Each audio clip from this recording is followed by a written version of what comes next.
சமீப காலத்தில் பார்த்தீங்கன்னா ஏஐ தொழில்நுட்பம் அப்படின்னு சொல்லிட்டு வேகமாக வந்து உலக அளவில் வேகமாக பரவி வந்துருக்கீங்க. இது பற்றி உங்களுடைய கருத்து நிச்சயம் இது வந்து எந்த அளவுக்கு மக்களுக்கு பயன்படுது, அதே சமயத்தில் இதுக்கு ஆபத்துகள் இருக்குங்களா? இதனால் அதாவது வந்து உலகம் விஞ்ஞான ரீதியாக போக போக நிறையா பிரச்சனைகள் வரத்தான் செய்யுது.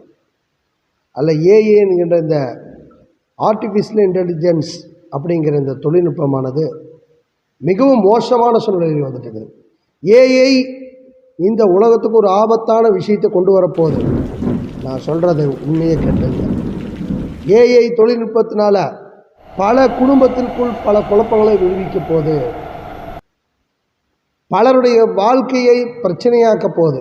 அது நல்லதை விட கெட்டது நிறையா இருக்க போகுது. நான் எச்சரிக்கை பண்ணுறேன்.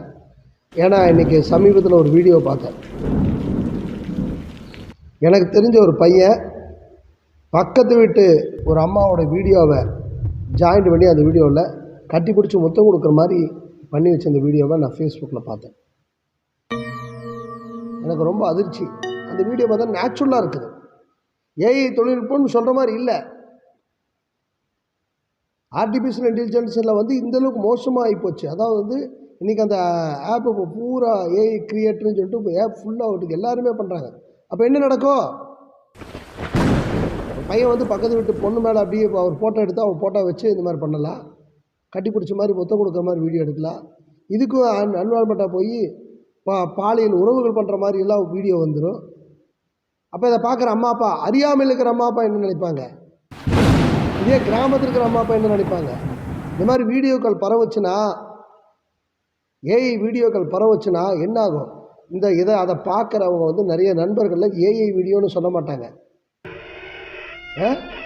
இவன் தான் இந்த மாதிரி தப்பாக செஞ்சுட்டா. இன்றைக்கி பாருங்கள், இன்னும் கொஞ்ச நாளில் பல அரசியல் தலைவர்கள் ஏஐ தொழில்நுட்பத்தினால் அவமானப்படுத்தப்படுவாங்கப்பா. தொழில்நுட்ப சந்தோஷம், ஆனால் அது எல்லாரும் அதை பயன்படுத்துகிற மாதிரி ஃபேஸ்புக்கில் வந்துருச்சுன்னு நீங்கள் கண்டிஷன் இல்லாமல் எல்லாருமே வந்துருச்சுன்னா அந்த ஆப்பை யூஸ் பண்ணி ஒரு நடிகையோடு ஆடலாம், ஓகே.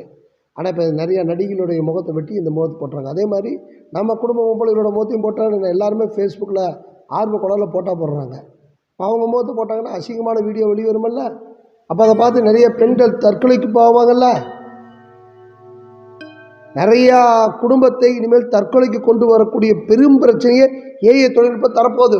ஏன்னா எனக்கு இந்த 2-3 நாளாக அவனோட வீடியோக்களுடைய தாக்கங்கள்லாம் பார்க்கும்போது நிறையா பேர் அதை கட்டி பிடிச்சி முத்த கொடுக்குற மாதிரி வீடியோ அனுப்புகிறாங்க. தொழில்நுட்பத்தை வந்து நல்லதுக்கு பயன்படுது, கெட்டதுக்கு அதிகமாக பயன்படும். அதனால் இதுக்கு அரசாங்கம் ஒரு வரைமுறை பயணம். ஏற்கனவே கிரிப்டோ கரன்சின்னு ஒன்று வந்துச்சு. அப்போயே நான் ஒரு எச்சரிக்கை சொன்னேன், இந்த மாதிரி பிகாயின் இந்த கிரிப்டோ கரன்சினால நிறைய பேர் கோடிக்கணக்கில் இழந்துருவாங்க. அதே மாதிரி நீ கோடிக்கணக்கில் இழந்தவங்களாம் ஒரு நல்ல காரியத்துக்கு அன்னதானம் கூட கட்ட மாட்டா, ஒரு மண்டபத்துக்கு ஒரு 1,00,000 ரூபா 50,000 கொடுக்க மாட்டா. ஆனால் கொண்டு கிரிப்டோ கரன்சியில் முதலீடு பண்ணுறேன்னு சொல்லிட்டு நிறையா பேர் இப்படி முதலீடு பண்ணி இன்றைக்கி கோடிக்கணக்கில் இழந்துட்டு கண்ணில் தண்ணி விட்டு கடன்காரனாக வந்து உட்காந்துருக்காங்க. என்கிட்ட எத்தனையோ பேர் கண்ணில் தண்ணி விட்டு அழுகுறாங்க. குடும்பம்லாம் தூக்கு போடுற நிலைமைக்கு வரப்போகுது இன்றைய தொழில்நுட்பங்கள் அதிகமானச்சுன்னு. அன்றைய காலகட்டத்தில் இந்த செல்ஃபோன் ஸ்மார்ட் ஃபோன் வராத வரைக்கும் மனித வாழ்வில் மோசடி என்பது ஒரு லெவலில் இருந்தது. ஆனால் இன்றைக்கி மோசடி அளவு கடந்து போயிடுச்சு. பேங்க்கில் இருக்கிற பணம் திருட்டு போகுது, நமக்கு தெரியும், நம்ம அக்கௌண்ட்லேருந்து எடுத்துடுறாங்கிறாங்க. செல்ஃபோனில் ஒரு மெசேஜ் வருது, அந்த மெசேஜை கிளிக் பண்ணோம்னா நம்ம பேங்க் அக்கௌண்ட் பணம் போயிடுது. எப்படி மனுஷன் வாழ்கிறது? சாமியே ஒன்று வந்து எந்த மெசேஜை எப்படி டச் பண்ணாங்கன்னு பயமாக இருக்குது.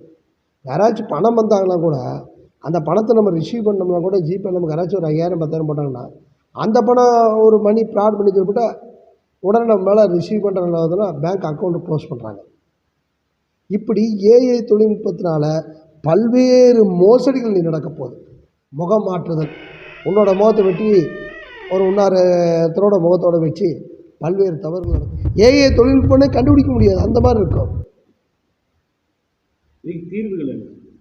தீர்வு நீ அரசாங்கம் தான் பண்ணணும். எல்லாத்துக்கும் ஒரு எப்படி ஒரு தொழில்நுட்பத்தை கட்டுப்படுத்தணும். இந்த சமீபத்தில் வந்து அமெரிக்க அதிபர் அதுமாதிரி உக்ரைன் அதிபர் 2 பேரும் திடீர்னு சண்டை பிடிக்கிற மாதிரி தள்ளுற மாதிரிலாம் ஏற்று நேச்சுரலாக மாதிரி தான் இருந்தது. அறியாமலே பார்க்குற மக்கள் என்ன நினைப்பாங்க?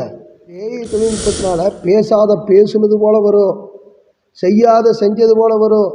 நீ பெரிய மனிதர்கள் ஏன் பலருடைய வீடியோக்கள் எல்லாம் வந்து யாரோ ஒரு பொண்ணை கட்டி பிடிச்சிட்டு இருக்க மாதிரி மொத்தம் கொடுத்துட்டு இருக்க மாதிரி எல்லாம் வீடியோ வெளியே வந்துடும்.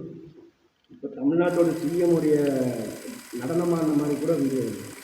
ஆமாம், இதெல்லாம் வந்து தவறான முன்னுதாரணமாக இருக்குது. இது எல்லாம் வந்து தயவு செஞ்சு அரசாங்கம், அதாவது இதுக்குன்னு ஒரு துறை இருக்குது, ஒழுங்குத்துறை இருக்குது, தொலைத்தொடர்பு ஒழுங்குத்துறை இருக்குது. அவங்க இதை கட்டுப்படுத்தலைன்னா ஏஐனால் பெரும் பிரச்சனைகளை சந்திக்கூட. ஆரம்பத்திலேயே இதை கட்டுப்படுத்தணும்னு சாமி வேண்டுகோள் வைக்கிறேன்.